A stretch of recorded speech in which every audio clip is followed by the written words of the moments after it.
Hello অডিটিজে তোমাদের welcome সবাইকে। Hopefully তোমরা ভালো রয়েছো। যদি আমার ভিডিওস লাইক করছো তাহলে প্লিজ আমার পেজটা ফলো করো, অডিটিজ ফলো করো আর কমেন্টসে লিখো। তো আজকে স্যাক্রেকোর থেকে বেরিয়ে এখন আমরা মন্থমার্টের দিকে হাঁটছি, তো তোমাদের দেখাচ্ছি কিরকম দেখতে লাগছে। ওকে, আজকে 1 মে, তো আমরা প্যারিসে এসে পৌঁছেছি, কিন্তু এখানে সব কিছু বন্ধ বিকজ আজকে মে ডে, ওরা 1 মেতে সেলিব্রেট করে। তো এখন আমরা অনেক মেট্রো করে, তারপর বাস নিয়ে, এখন আবার বাসে নেব না মেট্রো নেব। আমার একটা বন্ধু আমাকে হেল্প করছে আজকে বিকজ সিচুয়েশনটা এরকম। তো দেখা যাক, আজকে ইচ্ছে রয়েছে মন্থমার্টে যাওয়ার।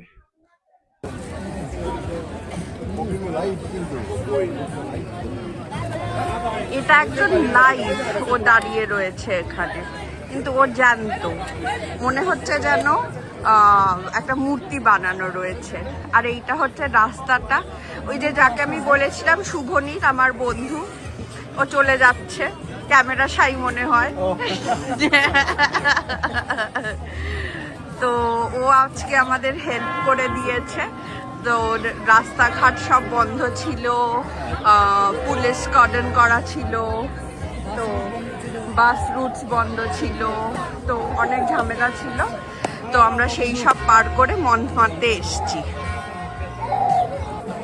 এই যে আমরা এখন এখানে শপিং করছি মন্থমার্টেতে, সব দেখছি কি কেনা যায়, সুভেনিরস আর কি। তো আমরা মন্থমার্টেতে হাঁটাহাঁটি করছি, খুবই বিজি, লোকজন ভর্তি, আর নানা রকমের দোকান রয়েছে, ভর্তি দোকান, খুব টুরিস্ট স্পট। হ্যাঁ, এইদিকে সব রেস্টুরেন্টস আছে, তো আমরা এইদিকের রাস্তাটায় হাঁটছি। হ্যাঁ, মেঘ করে এসেছে, বৃষ্টি আসবে। হ্যাঁ হ্যাঁ, কোথাও একটা বসে পড়ি তাড়াতাড়ি গিয়ে। আমরা এবার একটা কোনো রেস্টুরেন্টে ঢুকবো আর কি। প্রায় 7টা বাজছে, 6:30 না, 6:30 বাজছে, 6:30।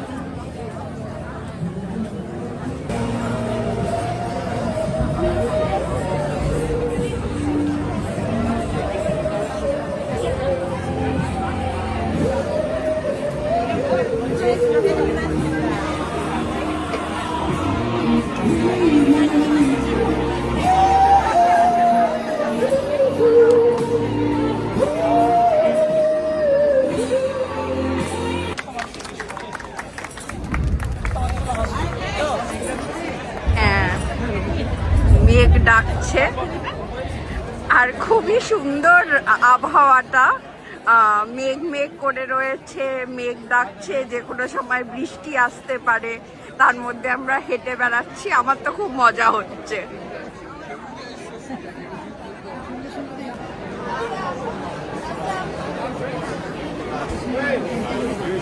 হ্যাঁ, আঁকা।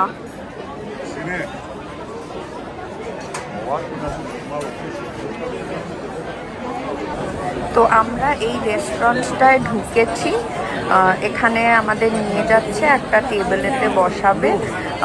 তো এগুলো মাঝখানে রাস্তা করা রয়েছে, টেন্টের মতো, সেখানে বসেছি। তো আমরা এখানে সবাই বসেছি এখন একটু খাবার খেতে, ড্রিঙ্কস করতে। ওই যে সবাই এনজয় করছি। এখানে খুব জোরে বৃষ্টি হচ্ছে, প্রচণ্ড জোরে, তো অবস্থা প্রচণ্ডই খারাপ হয়ে রয়েছে, চারদিক থেকে জল পড়ে ভরে গেছে। তো এই চলছে, তোমাদের আরো বলছি কিরকম হচ্ছে, বৃষ্টির পরে রাস্তায় বেরিয়ে কি অবস্থা হয়। বৃষ্টি ভেজা রাস্তা, মন্থমার্টেতেই রয়েছি। তো রেস্টুরেন্ট থেকে জাস্ট বেরোলাম, এবার বাসে উঠবো। মন্থমার্টে আরেকটু ঘুরে দেখছি, তোমাদেরও দেখাবো।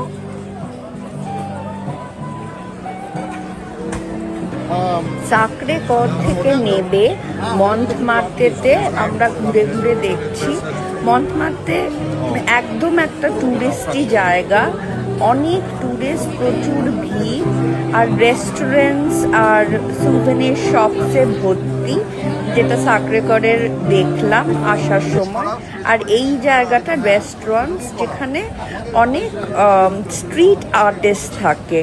ওই যে দেখলে বসে লাইভ ওরা পোর্ট্রেট বানায়, তো সামনে গিয়েও দেখতে পাবো আরেকজন বসে একটা কাপলের পোর্ট্রেট বানাচ্ছে। এই রাস্তাটায় ভর্তি লোকজন, সবাই দাঁড়িয়ে দেখছে। রেস্টুরেন্টস, একটা মিষ্টির দোকান রয়েছে, ক্রেপেটেরিয়া, ক্রেপস যেখানে পাওয়া যায়। এই যে বলছিলাম আরেকজন আর্টিস্ট এইখানে বসে একটা লাইভ পোর্ট্রেট বানাচ্ছে। তো মন্থমার্তে এটার জন্য খুব ফেমাস যে এখানে স্ট্রিট আর্টিস্ট পাবে, আর এটা একটা খুব ভালো সুভেনির হতে পারে যে নিজেদের ছবি আঁকিয়ে সেটা নিয়ে গেলে পরে বাঁধিয়ে নেবে। মন্থমার্তেটা কিন্তু একটু পাহাড়ি জায়গা, পাহাড়ি মানে উঁচু ঢালুতে ওপরে উঠতে হবে, কবল স্ট্রিট, লোকজন হেঁটে হেঁটে বেড়ায়, স্লোপি রয়েছে। সাকরে করে তো উঠলামই ফিউনিকুলার দিয়ে দেখলে, কিন্তু এখানে এরকম একটু পাহাড়ি জায়গায় উঠতে হবে। তো তোমরা ভালো থেকো, আর আমার ভিডিও লাইক করলে ফলো করো। টাটা।